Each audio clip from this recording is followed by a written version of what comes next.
June 24th, 2024 ban and restricted announcement gives us no changes in all formats. The next update will be in August, but I think there's a lot of really interesting points that are being made in this article. Now, we knew off the top that there weren't going to be any changes made in Modern. We had that addressed previously, especially with Modern Horizons 3 just being released and the metagame being really fluid still at the moment.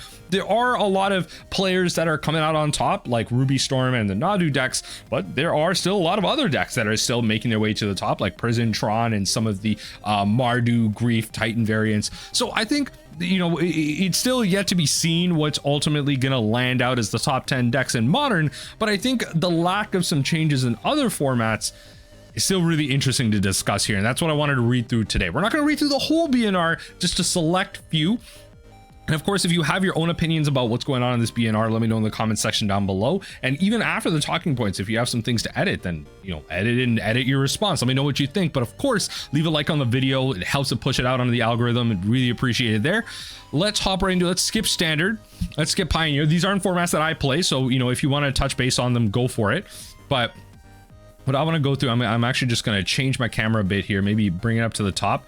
Let's talk Modern here. So Modern, as we announced previously, there'll be no changes to the Modern in anticipation of Pro Tour Modern Horizons 3.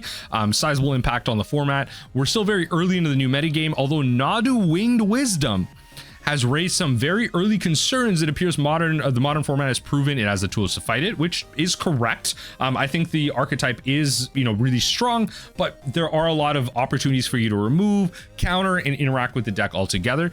With its results over Modern leagues and challenges are starting to stabilize over the last few days in the format, and we are starting to get this data, by the way, right? Like, if you saw a recent Twitter post, and I can link that down below, I shared it, how we are starting to get the data that they use, where they're like 51% of the decks in the metagame are Death Shadow, and the win rate for Death Shadow is like 42% against whatever, right? Like, we are starting to get that data thanks to the Daybreak Games collaboration. They have had that being pushed for a while now. They got it approved, and so we're going to start to get this metagame data that a lot of these websites are going to start to collate and really provide to us. So that's a really big win here. We're going to start to see what they mean by the metagame stabilizing and how Modern has the tools to fight it.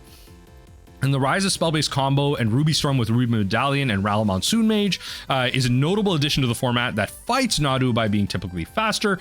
And similarly, as it has risen in popularity, so too have efforts to defeat it, which is also fair. I think this Ruby Storm deck might be a little powerful, but I mean, we have effects like Fluster Storm, and then you can sign the memory specifically in blue. We are going to have some options in white, like some prison pieces that could stop it as well. So we'll yet to see how this will kind of land. It's been awesome to see archetypes emerge with the new decks utilizing both energy and Eldrazi packages. So the Eldrazi prison decks, the Tron prison decks.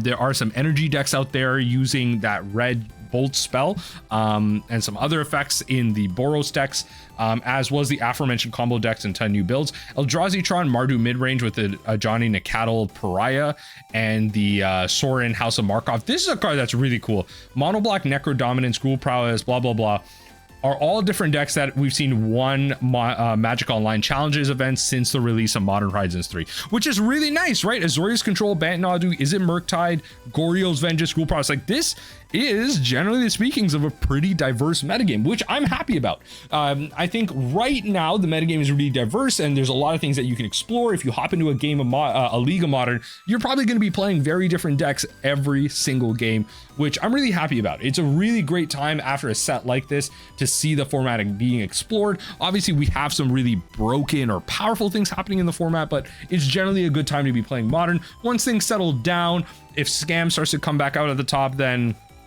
maybe my opinions might change, but again, I'm generally in agreement with this. We don't need to change anything. Now, I think the real frustration that a lot of people have is with this legacy sentiment here.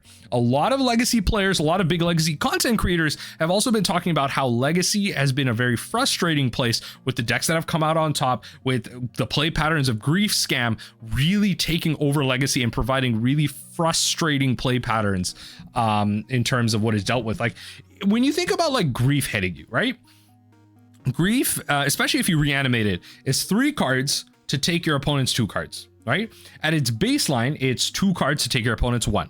But especially in a combo deck or a very value centered strategy, you might be taking their best play that they may not have necessarily the answers to. So if you go to Force of Will It, that's 2 cards to counter your opponent's 2 cards. That's even on value, which Grief wants you to do. If you Daze it, then they probably have the land to kind of counter that, so Daze doesn't necessarily work. Although if you want to reanimate it, then Daze will work. But there's just so many things here that Grief pushes in terms of a play pattern. We see Reanimator been at the top of the Legacy metagame for a very long time.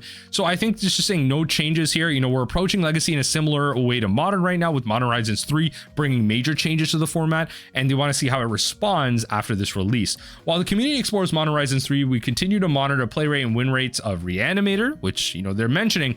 As it surged dramatically in recent months, we intend to take a hard look at Legacy in the next announcement coming late August. So I think this is the frustrating thing that a lot of people have, where it's kind of like dangling a carrot, where we see that they do intend, they almost do intend to make a change here.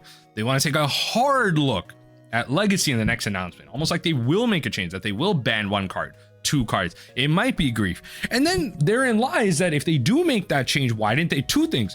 Why didn't they just make it now? Why didn't they just want to change anything now? They're having this very similar approach to Modern Horizons 3, which I think is a very valid argument.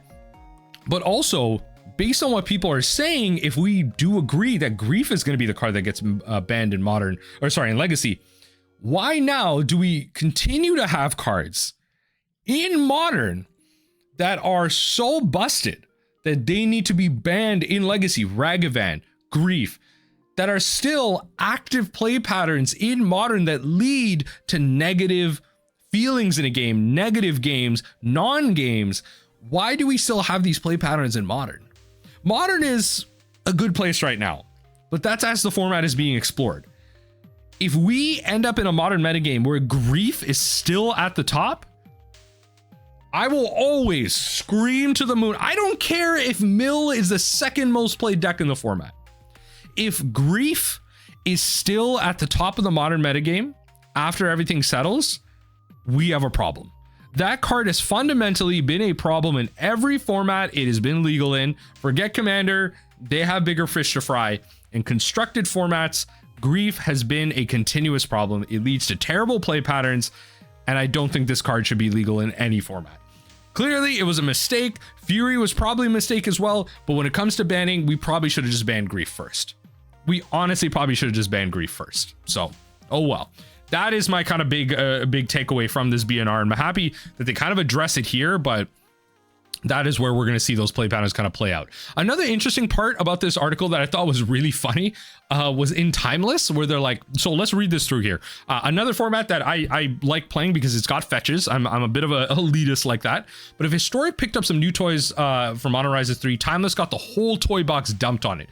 We're seeing big shakeups in the format, including both the expected surge of Rakdos decks, including inspired by Fury and Grief, but also a host of new decks. Older favorites like Show and Tell and Domain are still around, but at lower numbers. There's a lot going on in Timeless right now. None of it is remotely fair, which I'm happy they're addressing, but so far it seems fairly balanced. I mean, there's a high bar for restriction in Timeless, and nothing is threatening in that way. So this is a format where they are restricting things. It's kind of similar to Vintage in that way. So they haven't seen anything that needs to be restricted, and I think they're going to approach it from that angle of cards not necessarily needing to be banned, but maybe being restricted. So we could see the restriction of Grief, restriction of Fury, whatever it might be. But it's kind of funny that they just straight out say there's a lot going on in Timeless and none of it is remotely fair. And I think that's what they want. They want this kind of Vintage-like playground for newer Magic players on the arena environment, in the standard environment, that have these cards that are delving into Historic Brawl, delving into what's the other format here, Alchemy. Yeah, delving into these formats on arena, exploring Timeless, exploring the real interactions that shake up Magic as a format, not just in the rotating formats, but we start to see very powerful established mechanics come to these players, and they want this to be that playground. So I think it's kind of of funny in that aspect. I think Timeless is one of those things where they will be able to manage pretty actively. They have a lot of active user data to kind of fill through and see what's broken. But I thought it was interesting to see that in multiple scenarios, they've talked about how they want Modern Horizons 3 to play itself out, especially in Modern. They say Pro Tour Modern Horizons 3 just around the corner. They want to see how that plays out as well in terms of the top decks. But especially with them dangling a carrot over Legacy, I think that can be frustrating to a lot of Legacy players here. And ultimately, you know, what I'm extrapolating from it is that why, again, we have these busted cards in Legacy that are still banned in the Modern format. I don't know. Time will tell. We'll see how that ultimately lands out. But that is the June 24th, 2024 BNR. No changes. But is that really a good thing?